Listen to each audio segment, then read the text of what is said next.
Dos nossos arquivos, os clássicos de Billy Graham. Agora, nesta noite, quero que vocês abram comigo em Juízes, isso mesmo, o Antigo Testamento, Juízes, capítulo 7, versículo 20. Não vou tentar ler toda essa história porque quero contá-la para vocês. Vai levar menos tempo se eu contar para vocês. É a história de Gideão e todos vocês já ouviram falar de Gideão. E neste versículo 20 diz: e eles clamaram a espada do Senhor e de Gideão. Agora, nesse período da história de Israel, eles estavam conquistados pelos amalequitas, midianitas e vários outros povos daquela região, e estavam sofrendo grande opressão. E um dia, Deus falou com um homem chamado Gideão e disse: Gideão, quero que você vá liderar o meu povo, quero que você seja o juiz e o líder deles, e se você for o meu homem, estarei com você e derrotaremos os exércitos dos inimigos de Israel. E Gideão disse: bem, Senhor, eu não estou preparado para fazer isso. Eu simplesmente não consigo, eu nem sou um soldado, sou um fazendeiro, não tenho nenhuma educação, nunca aprendi nada sobre estratégia militar. Como posso sair e fazer tudo isso? E Deus disse: bem, estou te chamando, Gideão, porque eu te escolhi para sair e liderar Israel em sua guerra e conduzi-los à vitória. Bem, Gideão disse: bem, Senhor, eu preciso saber que é o Senhor falando, então vou colocar um velo, e se acontecer do jeito que eu disser, e ele fez isso em 2 ocasiões, então vou aceitar como sendo do Senhor. Então Deus fez o que Gideão pediu. Uma vez estava seco e na outra estava molhado, e todos vocês, a maioria de vocês conhece essa história. E então Gideão reuniu 22.000 homens, todos armados, e Deus veio até ele novamente e disse: Gideão, tem um problema, você tem gente demais no seu exército. Lembre-se, eu estou com você, Gideão, você não precisa de tantos assim. Então Gideão reduziu o número para 10.000. Deus disse: bem, ainda são muitos. Isso me faz lembrar de Lenin, que foi um dos fundadores do comunismo moderno. Ele entrava em uma reunião e havia 600 pessoas. Então ele saía irritado. Ele dizia: você não pode conquistar o mundo com 600. Isso é gente demais. Ele disse: quando você reduzir para 300, eu volto.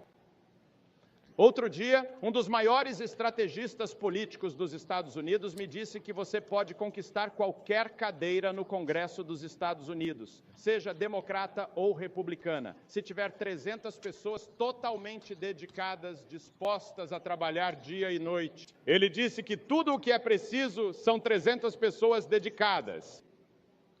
Republicano, democrata, não importa quem você seja. Se você tiver 300 pessoas que vão dar tudo de si, você pode conquistar uma cadeira no Congresso, foi o que ele disse. Nunca tentei, mas foi isso que esse homem me disse. Então Gideão desceu para espionar a terra. Naquela época já existiam espiões. Estamos lendo muito sobre a CIA e as atividades de espionagem. Bem, o ramo da espionagem é bastante forte hoje em dia, mas também era naquela época.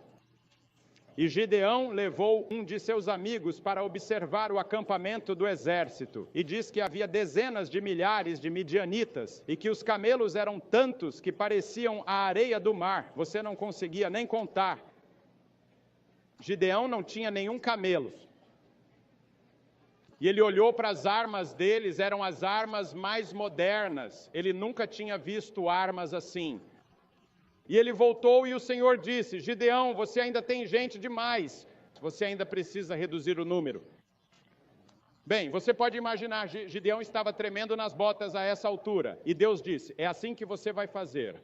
Leve todo o seu exército de 10.000 homens e coloque-os junto ao riacho para beberem água. E aqueles que pegarem a água com as mãos e a lamberem como um cachorro faria, mantendo os olhos atentos, olhando ao redor, esses serão o seu exército. Aqueles que se ajoelharem e beberem diretamente, olhando para baixo, sem estarem atentos, elimine-os. E quando ele terminou, apenas 300 dos 10.000 lamberam a água como um cachorro. Deus disse: esse é o seu exército. O quê? Eu vou sair com um punhado de fazendeiros, só 300 deles? E Deus disse: além disso, não quero que você leve nenhuma arma com você. Tudo o que você precisa fazer é pegar uma trombeta, dar a cada homem uma trombeta na mão direita e dar a ele um cântaro. E então, dentro desse cântaro, colocar uma tocha e fazer o que eu mandar. Então, Gideão dividiu seus 300 homens em 3 companhias. E à noite, eles desceram até o acampamento dos midianitas, que tinha milhares de homens, e também dos amalequitas. Em um determinado momento, Gideão tocou a trombeta, todas as trombetas, 300 delas soaram, eles quebraram os cântaros e ali estavam as tochas. E isso confundiu tanto os midianitas quanto os amalequitas, que eles começaram a lutar entre si e a se matar. E começaram a fugir para salvar suas vidas, e uma grande vitória aconteceu. Agora, o que eu gostaria de dizer aos jovens esta noite é: tudo o que você precisa é de Deus. Se você estiver totalmente rendido e totalmente dedicado e disser: Senhor, aqui está a minha mão com tudo o que tenho, Deus tem um lugar para você. Ele pode usar você. Você é um dos filhos de Deus esta noite? Você já o recebeu em seu coração e em sua vida. Tudo o que é preciso é um só. Há um jovem aqui nesta plateia esta noite, eu não sei quem você é, mas há um jovem aqui que poderia virar a América de cabeça para baixo por Cristo, se ele se entregasse totalmente a Cristo. Há uma jovem aqui esta noite que Deus poderia usar poderosamente agora, nesse grande vazio espiritual que vemos se formando na América. Você sabe, uma corrente é tão forte quanto seu elo mais fraco. Cada elo de uma corrente é necessário. Você é um elo na corrente de Deus e no plano de Deus para proclamar o Evangelho ao mundo inteiro, agora, neste momento da história. Você, como jovem, está pronto para dizer: estou pronto para ir. Serei o homem de Deus, serei a mulher de Deus. Estou disposto a ir para a escola bíblica. Estou disposto a ir para uma escola cristã e estudar. Estou disposto a me preparar. Estou disposto a estudar as Escrituras para ser o homem de Deus. Olhe para as pessoas que ficaram sozinhas. Veja Noé. Durante 120 anos, ele construiu aquela arca e, pelo que sabemos, nenhuma pessoa acreditou nele. Nem sabemos se sua família acreditava nele, embora tenham sido salvos. Deus veio a Noé e disse: Noé, vai chover por 40 dias e 40 noites. Haverá um dilúvio gigantesco e vou exterminar toda a raça humana e começar tudo de novo. Mas porque você viveu uma vida santa, porque você é um homem justo, um homem bom e acredita em mim, eu não posso destruí-lo. E ele disse: quero que você construa um navio com 137 metros de comprimento, 23 metros de largura e 14 metros de altura. Noé disse: você quer dizer construir um navio aqui no meio do deserto? As pessoas vão dizer que eu sou louco. Noé não discutiu com Deus, ele não disse isso. A Bíblia diz que Noé ficou apavorado, assim como você ficaria se Deus de repente aparecesse e dissesse: quero que você faça tal e tal coisa, algo muito além da sua capacidade. E parecia absolutamente louco e ridículo. Era assim que Noé se sentia, mas ele foi trabalhar. E por 120 anos ele pregou o arrependimento. Ele avisou as pessoas: um dilúvio está vindo, um dilúvio está vindo. O juízo está chegando, arrependam-se. Voltem-se para Deus enquanto ainda podem. E ele continuou construindo aquela arca, e as pessoas achavam que ele era louco. Se naquela época existissem psiquiatras, tenho certeza de que teriam colocado uma dúzia em cima dele. E no último dia, ele ficou na porta da arca e disse: entrem, entrem e sejam salvos. Vai começar a chover. O céu estava limpo. Até aquele momento acreditamos que nunca tinha chovido na terra. Mas alguém gritou e disse: há uma nuvem.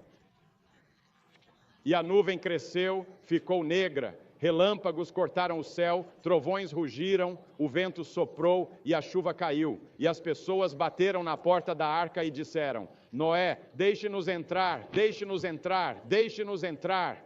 Mas já era tarde demais, porque a Bíblia diz algo interessante. Diz que foi Deus quem fechou a porta. E um dia a porta da graça será fechada. Um dia será tarde demais para você vir a Cristo. Por isso é importante vir agora, neste tempo de graça, nesta era em que Deus da cruz está dizendo: eu amo você. Arrependa-se dos seus pecados e creia. Noé ficou sozinho, ou Abraão. Deus veio até Abraão e disse: Abraão, vou lhe dizer o que quero que você faça. Quero que você pegue todos os seus bens. Agora ele era um homem rico. Quero que você leve todos os seus bens e vá para uma terra chamada Canaã. Ele nunca tinha ouvido falar de Canaã. Ele estava em Harã. Quero que você leve toda a sua família, todos os seus bens e se mude, vá centenas de quilômetros para uma terra que vou dar a você e à sua posteridade. Será uma terra que mana leite e mel. Capítulo 12 de Gênesis. E a Bíblia diz que Abraão, um homem de fé, foi sozinho. Deixou tudo o que já conhecia só porque Deus lhe disse. E Deus o usou para fundar as nações mais poderosas do mundo. Moisés estava lá no fundo do deserto e tinha 80 anos. Sabe, quando você tem 80 anos, você acha que está se saindo bem. Agora, esta senhora aqui, esta noite, ela era uma criança aos 80 anos. Mas introduzimos há pouco 106 anos de idade, como Moisés. Mas aos 80 anos de idade, você não pensa exatamente em um homem liderando uma nação. Mas Deus veio até ele um dia, lá no fundo do deserto de Midian, e disse: e Moisés viu uma sarça ardendo, e foi até lá para investigar, e da sarça falou o Senhor. E ele disse: eu sou o Senhor Deus, e Moisés, quero que você vá e lidere o povo de Israel para fora do Egito. Eles já foram escravos lá por tempo demais. Moisés disse: eu não posso, eu nem sei falar direito, tenho 80 anos. Deus disse: Moisés, fui eu quem te escolheu, eu estarei com você. Então Moisés foi e, através de uma série de circunstâncias, ele liderou os filhos de Israel para fora do Egito e se tornou o maior homem do Antigo Testamento. Deus mais um. Um homem crendo em Deus, um homem confiando em Deus, um homem assumindo a responsabilidade que Deus colocou sobre seus ombros. Sansão. Você pensa em Sansão como alguém grande e forte. Ele não era necessariamente grande e forte. Sansão foi certamente o homem mais forte que já existiu. Mas ele não era necessariamente, ele não parecia forte. Tudo o que ele tinha era cabelo comprido, mas esse cabelo comprido era o símbolo da unção e da bênção de Deus sobre ele. E Deus estava com Sansão, e Sansão podia sair e matar milhares de pessoas com a queixada de um jumento. Ele chegou a derrotar 3.000 inimigos e matou todos em um só dia, com as próprias mãos. Ele podia pegar um leão e rasgar suas mandíbulas. Ele podia pegar um urso e despedaçá-lo. Enquanto ele fosse fiel e verdadeiro a Deus, porque Deus estava com ele. Você diz: Billy, você acredita nessas histórias? Eu acredito em cada uma delas. E você?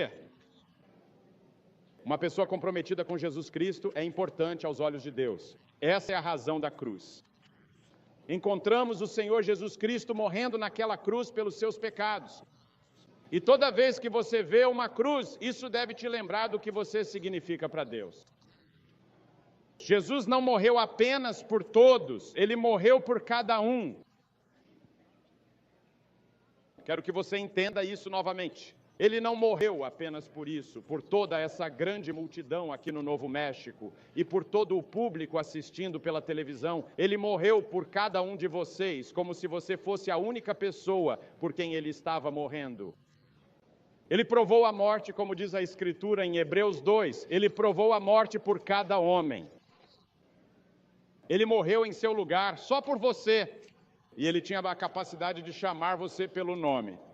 E eu acredito profundamente que naquela cruz sagrada, ele estava olhando para baixo, contemplando o futuro, 2000 anos à frente, e estava dizendo com uma voz cheia de amor e propósito: Billy Graham, Andrew Crouch, Beverly Shee, Cliff Bowers, e você e eu, cada um de vocês, são importantes para mim. Ele morreu por você, porque ele tem os fios de cabelo da sua cabeça contados, e se cada fio de cabelo da minha cabeça está contado, muitas pessoas me escrevem e dizem, você não usa peruca ou algo assim? E eu disse, não. Eu disse, você pode vir e puxar meu cabelo se quiser. Eu tenho mais cabelo do que minha cabeça consegue suportar de verdade e preciso afiná-lo toda vez que corto o cabelo. E a Bíblia diz que Deus tem cada fio de cabelo que eu tenho contado. Ele vê cada pardal que cai. Você já observou os pardais? Milhões e milhões e milhões e milhões de pardais onde moramos, e Deus vê cada um deles. Acho que Ele tem todas as penas deles contadas. Ele sabe onde está cada besouro e cada inseto. Ele sabe de tudo. Ele tem essa capacidade, é de deixar a mente perplexa o que Deus possui. E ainda assim, Ele conhece você. Ele ama você e Ele se interessa por você. E Ele irá com você deste estádio para conduzir uma vida totalmente nova que você nunca soube que existia antes. Mas você precisa estar disposto a pagar o preço. E aqui está o preço. Tem que ser um compromisso total. Agora, quando você se entrega totalmente a Cristo, isso não significa que você se torna perfeito. Esse é o erro que muitos jovens cristãos cometem. Eles pensam que, no momento em que você aceita Cristo, você deve ser perfeito, e que todos ao seu redor que aceitaram Cristo se tornam perfeitos, e acabam ficando um pouco críticos. Os cristãos mais críticos, muitas vezes, são aqueles que encontraram Cristo recentemente, porque olham para outros cristãos e crentes e não veem perfeição. Você nunca vai encontrar um cristão perfeito em nenhum lugar do mundo. Um dia seremos perfeitos. Isso nos leva à grande palavra, santificação. De certa forma, quando você vem a Jesus Cristo, você é santificado. Em outro sentido, você está sendo santificado progressivamente. Em outro sentido ainda, você será totalmente santificado quando chegar ao céu. Agora, quando você vem a Cristo, começa a ler a Bíblia e a orar. Você começa a ter comunhão com outros cristãos e começa a crescer. Agora, muitas vezes, o seu crescimento será tão pequeno que depois de um tempo você ficará desgostoso consigo mesmo. Você vai se sentir desanimado. Nos primeiros 2 ou 3 anos depois que vim para Cristo, tive alguns momentos terríveis de desânimo e abatimento, e como o diabo gosta disso. No momento em que você se desanima, ele diz, agora eu o peguei. Esse é um dos grandes instrumentos dele, o desânimo. Se você cometer um erro, se não for tudo o que gostaria de ser imediatamente, não desanime. E então, quando olhar para trás, 2 anos depois daquele momento, você dirá, na verdade, eu estou crescendo. Você pode não perceber seu crescimento todos os dias. É um crescimento gradual, até que então haverá experiências. Deus lhe dará experiências. Haverá uma experiência de dedicação de uma nova área da sua vida. E então, novamente, haverá outra experiência. E outra área da sua vida será entregue a Deus. E Deus vai apontar para outra coisa e dizer, Billy, eu quero isso e eu entrego isso. Pode ser através de um momento de emoção. Eu não quero abrir mão disso, mas Deus diz que você tem que abrir mão. Você tem que amar aquela pessoa com quem você está em guerra. É difícil, mas Deus diz, eu quero que você faça isso. E só com Deus, e somente com Deus. Eu me lembro de quando eu estava na escola bíblica lá na Flórida, eu tinha um lugarzinho que ninguém conhecia, e eu ia para lá sozinho, e às vezes eu passava 2, 3, 4 horas.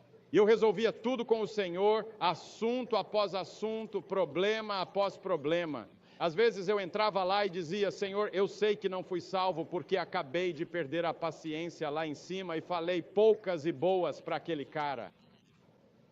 Tem algo errado.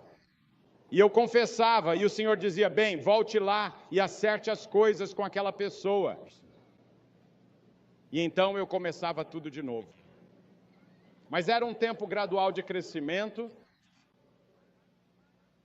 Às vezes o crescimento era rápido, depois de novo desacelerava. mas sempre crescendo na graça e no conhecimento de Cristo. E então, um dia com Ele, a perfeição, porque seremos como o Senhor Jesus Cristo. Agora, o que Deus está fazendo na sua vida neste exato momento? O propósito de Deus agora é moldar você à imagem de Cristo, para que você ame como Ele ama, tenha paz como Ele tem, alegria como Ele tem, mansidão como Ele tem e ira como Ele tem. Sim, há momentos em que devemos nos irar. Devemos nos irar contra o pecado. Devemos nos irar contra a maldade. Devemos ser como Ló em Sodoma, sentindo-nos desconfortáveis diante da maldade. Sim, nesta noite Deus está interessado em você. Jesus contou sobre o pastor que tinha 100 ovelhas, e uma delas se perdeu, e ele deixou as 99 e foi atrás da ovelha perdida. Você é a ovelha perdida nesta noite? Você é aquele por quem toda esta cruzada está acontecendo hoje à noite? Você é aquele por quem todas essas orações foram feitas, todo esse planejamento foi realizado? Você, nesta noite, se entregar totalmente a Cristo, pode ser poderosamente usado, se entregar seu coração e sua vida a Ele. Sim, Jesus morreu por você. Ele morreu na cruz para que você pudesse conhecê-lo como Senhor e Salvador. Você diz, mas o que eu preciso fazer? É muito simples. Ele tornou tudo tão simples que até as crianças podem aceitar. Tornou tão simples que os cegos, surdos e mudos podem vir. Tornou tão simples que os instruídos também podem vir. Ele disse, tudo o que você precisa fazer é se arrepender dos seus pecados. Isso significa que você está disposto a mudar o seu modo de viver. Significa que você diz a Deus, Deus, eu sinto muito, e fala isso de coração. E se for preciso, volte e faça restituição. Conserte algumas das coisas erradas que você fez, tudo o que puder. Isso custa caro e dói, mas isso é arrependimento. Em segundo lugar, pela fé, receba-o como Senhor e Salvador. Agora, isso acontece simultaneamente. Você não pode separar arrependimento e fé. Eles andam juntos, de mãos dadas e de braços dados. Fé significa que você coloca todo o seu peso em Cristo e confia nele como seu Senhor, Mestre e Salvador. E você não está confiando em si mesmo, nem em mais ninguém para te salvar. E esse é outro erro que os jovens cometem, eu acho, muitas vezes. Depender do convívio com outros jovens para o seu crescimento cristão, em vez de buscarem a palavra de Deus por si mesmos e orarem por si mesmos. Veja, você nunca deve depender de outra pessoa para a sua vida espiritual. Você depende totalmente do seu próprio relacionamento pessoal com o Senhor Jesus Cristo. Um velho evangelista me escreveu, percebi que toda a alegria e felicidade da minha vida vinham das grandes reuniões. Quando estas acabavam, eu perdia minha alegria e felicidade. Você consegue imaginar isso? Ele havia negligenciado sua vida devocional. Ele havia deixado de lado seu relacionamento pessoal com Deus. Tanto que, quando sua saúde piorou e as reuniões diminuíram, sua alegria se foi. Porque sua alegria estava nas grandes multidões e em toda a comunhão que ele tinha com outros cristãos. Não coloque sua alegria nisso. Coloque-a em Cristo. Deus e somente Deus. Apenas você e Deus esta noite. Eu vou pedir que você o receba. Receba Cristo em seu coração. Faça dele o seu Salvador e faça dele o seu Senhor. E vou fazer algo que vimos milhares de pessoas fazerem esta semana. Vou pedir que você se levante do seu assento agora. Centenas de vocês e venham ficar aqui na frente deste palco e digam, ao vir aqui eu recebo Cristo em meu coração. Eu quero que Ele seja o Senhor da minha vida. Eu quero que Ele tenha tudo de mim. Estou entregando a Ele tudo o que tenho. Vou fazer como Robert Moffat. Vou simplesmente me colocar no prato de ofertas e entregar tudo a Ele. Você fará isso esta noite? Centenas de vocês? Se quiser, venha e fique aqui na frente do palco. Depois que todos vierem e estiverem de pé, farei uma oração com vocês, compartilharei escrituras. Vamos dar-lhes materiais. Um conselheiro vai conversar com você. Depois pode voltar e se juntar aos amigos. Se estiver com amigos e parentes, eles vão esperar. Apenas levante-se e venha. Se você veio de ônibus, eles vão esperar por você. Por favor, ninguém saia do estádio. Apenas levante-se e venha agora mesmo e fique aqui e diga: ao vir, eu recebo Cristo como meu Senhor, meu Mestre e meu Salvador. Você pode ser membro da igreja, pode ser católico ou protestante. Eu não sei quem você é, o que você é. Você pode não ser membro de nenhuma igreja, mas seja quem for, levante-se e venha, porque você precisa de Cristo. Você quer o perdão dele, você quer a vida dele. Venha. Amém. Que assim seja, que se cumpra a vontade divina e que todas as nossas orações e desejos sejam atendidos conforme a sua graça e sabedoria. Amém.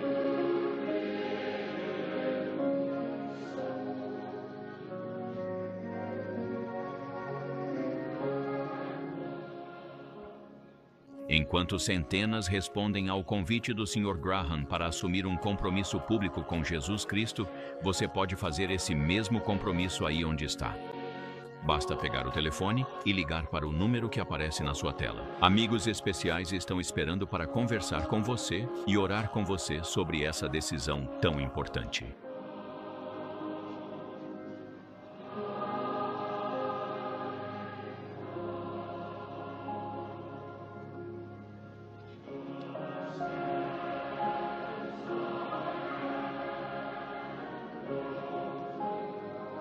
Vocês que estão assistindo pela televisão agora podem ver que centenas de pessoas estão vindo assumir seu compromisso com Jesus Cristo aqui em Albuquerque, Novo México, no estádio da universidade. Você pode assumir seu compromisso aí mesmo, agora. Basta receber Cristo em seu coração. Ele entrará e você terá Cristo com você para sempre. Que Deus te ajude a tomar essa decisão e espero que você vá à igreja no próximo domingo. Deus te abençoe.